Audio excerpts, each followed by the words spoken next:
Britain's most prolific shoplifter has been, well, thank goodness me, has been convicted. Narinder Kaur, also known as Nina Tiara, shoplifted on an industrial scale across the country for many years. The 53-year-old from Wiltshire made it her full-time career and made more than, wait for it, £500,000, tricking stores into handing over refunds for items she had never bought. She basically pinched things from high street stores, fraudulently claimed refunds she was not entitled to, saying she'd lost the receipt, and she defrauded a string of shops more than 1,000 times over 4 years, according to the CPS. She has been convicted. We'll wait to see what sentence she gets. We're told it will be pretty severe. Peter Bleksley is joining me as a former Metropolitan Police detective. Good morning to you. Good morning. Thank you so much for joining us. I mean, Peter, I was just excited when I saw this story to discover that a shoplifter had actually been prosecuted because you can steal up to 200 quid's worth of stuff and the police won't even turn up at the shop premises anymore. Indeed, and this is just the offending that they know she's committed. I wonder how much other offending went undetected. And of course, this story actually dates back to 2014 when the Antisocial Behaviour Police and Crime Act came in.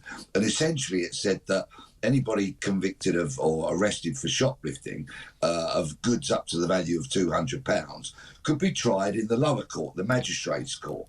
And what that basically was interpreted as was a green light by police not to deal with people. Don't bother with it. Yeah, it was. I mean, also for the police officers know, well, what's the point? We're going to do all that paperwork, all that effort, and we know perfectly well this person's going to get a slap on the wrist. No, it's just no point. But there is a point to it. There's a real valid point that cuts across so much of your programme this morning, because if shoplifters are prosecuted and thereby other shoplifters are deterred, shops stand a greater likelihood of being profitable, so they can pay their staff who can contribute to the economy, and so the wheels of the... But also people doing the right thing. I mean, this is the thing, I've spoken to so many of the shopkeepers, and again, some individual, like small shopkeepers, but also the managers of, well-known high street stores. I talked to them about their shoplifting in my local high street. I live in a nice area. They said it's organised crime. The police won't turn up. They can't tackle them. The security guard will get sued if he tries to tackle them. They sometimes try and lock the doors, but again, the shoplifters just trash the place. Police just won't turn up. And this idea that this is a petty crime, it's not a petty crime, even if it's just up to 200 quid. That's the difference between profit and loss for a lot of businesses these days. But in the case of this lady, Narinder Kaur, I mean, it is absolutely extraordinary.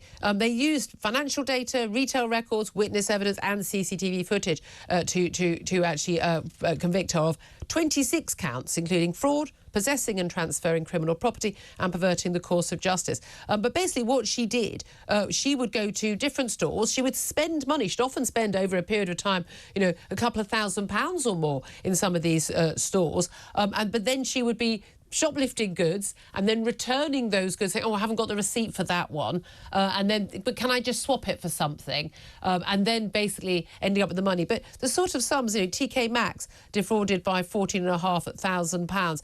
She spent £5,000 in boot stores. She received £60,000 in refunds. Debenhams, she spent £3,500, got back £42,000 in refunds.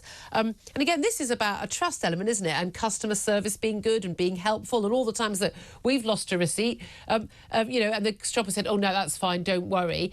She's exploiting that goodwill and that really good customer service. Yes, and she was using one receipt to say, look, I've got the receipt for these goods that I bought, but unfortunately I've mislaid the receipt for the other. So through her duplicity and her dishonesty, she was trying to engender a level of trust so that she could get the refunds. Now, the element of good news to this story, apart from the fact that she's been convicted, is that £150,000 in cash was seized when our house was searched. So I'm sure she's not going to be getting that back. And the CPS have shown the will to prosecute in this case and the wherewithal, and they are going to go under the Prosecuted Crime Act to try and seize other goods to try and recuperate. And she won't be the only person doing this, will she? I mean, we know that shoplifting is now done on a grand scale, as I said, by organised criminals. We really do need the police to be acting on what is often called low-level crime, whether it's the antisocial behaviour or the shoplifting, because this is actually the stuff that does impact on people's daily lives. You know how to flick my switches. Oh, he's Julia. going off. You've got 1 minute. Go for it.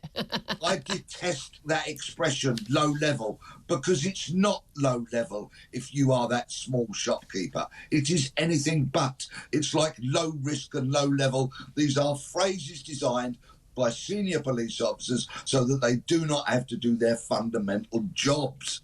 And it's so frustrating. We are now seeing increasingly security companies with the capacity to conduct private prosecutions, and local companies are coming together, forming a collective so that they can pay these companies who have uniform patrols, plainclothes patrols, and a prosecution branch. So we will be seeing the private sector picking up more of the slack. Yeah, and that's not a good thing. Peter Bleksley, I know you speak for the nation on this, former Metropolitan Police Detective. Thank you so much.